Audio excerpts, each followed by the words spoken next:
दोस्तों, क्या आपने कभी सोचा है कि गहन प्रेम और आलिंगन के अनुभव में छिपा रहस्य क्या हो सकता है? क्या यह सिर्फ एक शारीरिक अनुभव है या इसके पीछे छिपा है ब्रह्मांडीय अद्वैत का रहस्य? दोस्तों, आज इस वीडियो के माध्यम से हम आपको बताएंगे ओशो द्वारा बताई गई वह गुप्त विधि की कैसे प्रेम का कंपन सिर्फ दो शरीरों का मिलन नहीं, बल्कि संपूर्ण ब्रह्मांड से जुड़ने का माध्यम बन सकता है। कैसे आलिंगन में लयबद्ध होकर आप अपने अस्तित्व की गहराई में जा सकते हैं और शुद्ध आनंद का अनुभव कर सकते हैं।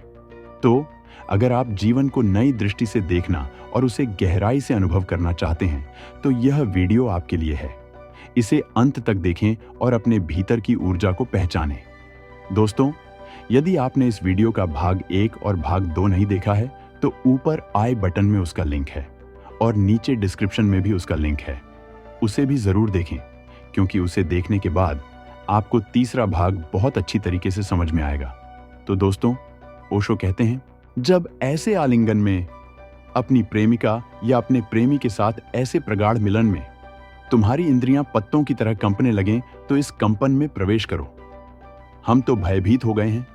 संभोग करते समय भी तुम अपने शरीरों को बहुत गति नहीं करने देते, क्योंकि तुम्हारे शरीरों को यदि बहुत गतिशील होने दिया जाए तो काम कृत्य तुम्हारे पूरे शरीर पर फैल जाएगा। जब वह काम केंद्र तक ही सीमित हो तो तुम उसे नियंत्रण कर सकते हो। मन नियंत्रक बना रह सकता है। जब वह पूरे शरीर पर फैल जाता है, तब तुम उसे नियंत्रित नहीं कर सकते। शायद तुम कंपने लगो, शायद तुम चीखने लगो, और एक बार शरीर नियंत्रण अपने हाथ में ले ले तो फिर तुम शरीर को नियंत्रित नहीं कर सकोगे। हम गतियों का दमन कर लेते हैं। विशेषकर स्त्रियों के लिए सारे संसार भर में हमने सारी गति, सारे कंपन का निषेध किया है। वे लाश की तरह पड़ी रहती हैं। तुम उनके साथ कुछ कर रहे हो, वे तुम्हारे साथ कुछ भी नहीं कर रही। वे तो बस निष्क्रिय साझेदार हैं। ऐसा क्यों हो रहा है? संसार भर में पुरुष स्त्री को इस तरह क्यों दबाता है? कारण भय है, क्योंकि एक बार स्त्री का शरीर आविष्ट हो जाए तो अकेले एक पुरुष के लिए उसे संतुष्ट कर पाना बहुत कठिन है, क्योंकि स्त्री एक श्रृंखला में अनेक बार यौन सुख के शिखर को उपलब्ध हो सकती है। पुरुष ऐसा नहीं कर सकता। पुरुष एक बार ही यौन सुख के शिखर को छू सकता है, स्त्री अनेक बार यह शिखर छू सकती है। स्त्रियों के ऐसे अनुभव के कई विवरण मिले हैं।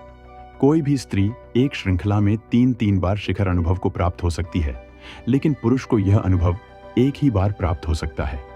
और पुरुष के संभोग के शिखर अनुभव पर पहुंचने से स्त्री और शिखर अनुभव के लिए उत्तेजित होती है, तैयार होती है।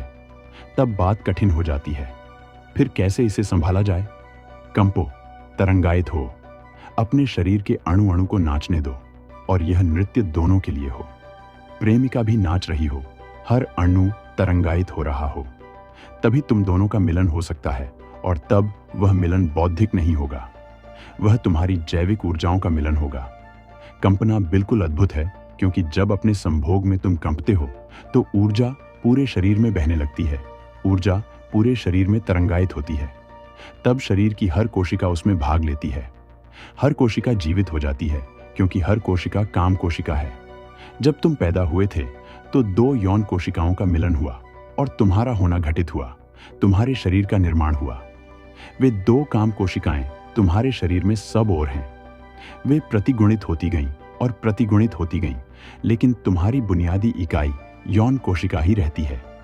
जब तुम पूरे शरीर में कंपते हो तो यह तुम्हारा और तुम्हारी प्रेमिका का ही मिलन नहीं रह जाता। तुम्हारे भीतर भी हर कोशिका अपनी विपरीत कोशिका से मिल रही है। कंपन से इसका पता चलता है। यह कंपन पार्श्विक लगेगा, लेकिन मनुष्य एक पशु ही तो है, और इसमें कोई गलत बात नहीं है। इस कंपन में प्रवेश करो और कंपते समय अलग मत रहो। दर्शक मत बने रहो, क्योंकि मन दर्शक है। अलग मत खड़े रहो। कंपन ही हो जाओ, कंपन ही बन जाओ। सब भूल जाओ और कंपन ही बन जाओ। ऐसा नहीं कि तुम्हारा शरीर कंप रहा है, तुम कंप रहे हो। तुम्हारे पूरे प्राण कंप रहे हैं। तुम कंपन मात्र ही बन जाओ। फिर 2 शरीर, 2 मन नहीं रहते। शुरू में 2 कंपती हुई ऊर्जाएं होती हैं, लेकिन अंत में बस एक वर्तुल बचता है, 2 नहीं। इस वर्तुल में क्या होगा? एक हद तुम एक अस्तित्वगत शक्ति के हिस्से हो जाओगे। सामाजिक मन के नहीं, वरन अस्तित्वगत शक्ति के। तुम पूरे ब्रह्मांड के हिस्से हो जाओगे। उस कंपन में तुम पूरे ब्रह्मांड के हिस्से हो जाओगे। वह क्षण विराट सृजन का है। ठोस शरीरों की भांति तुम विलीन हो गए और तुम तरल हो गए, एक दूसरे में बहने लगे। मन खो गया, भेद खो गया, तुम एक रूपता को पा गए। यह अद्वैत है, और यदि तुम इस अद्वैत को अनुभव न कर पाओ तो अद्वैत के सभी दर्शन शास्त्र व्यर्थ हैं। वे शब्द मात्र हैं। जब तुम अद्वैत के इस अस्तित्वगत क्षण को जान जाओ, तभी उपनिषदों को समझ सकते हो।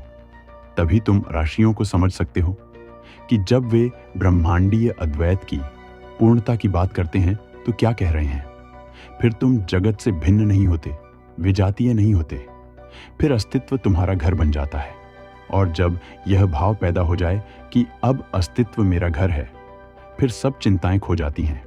फिर कोई दुख, कोई संघर्ष, कोई द्वंद्व नहीं रहता।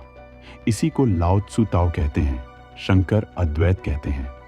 इसके लिए तुम अपना शब्द चुन ले सकते हो, लेकिन गहन आलिंगन के द्वारा इसे अनुभव करना सरल है। जीवंत हो, कंपो और कंपन मात्र ही बन जाओ। दोस्तों, किसी भी साधना या प्रयोग को शुरू करने से पहले यह बेहद जरूरी है कि आप अपने गुरुजनों से सलाह लें या ओशो की संस्था में जाकर वहां के विशेषज्ञों से सही मार्गदर्शन प्राप्त करें, क्योंकि अधूरा ज्ञान कभी कभी नुकसानदायक साबित हो सकता है। अगर आपको यह वीडियो ज्ञानवर्धक और उपयोगी लगा हो तो इसे अधिक से अधिक लोगों तक पहुंचाने के लिए शेयर करें, ताकि हर कोई इस दुर्लभ और गहन ज्ञान से लाभान्वित हो सके। और कमेंट बॉक्स में अपने गुरुजी का नाम जरूर लिखें। आपका वीडियो को समय देने के लिए धन्यवाद। अगले वीडियो में फिर मुलाकात होगी।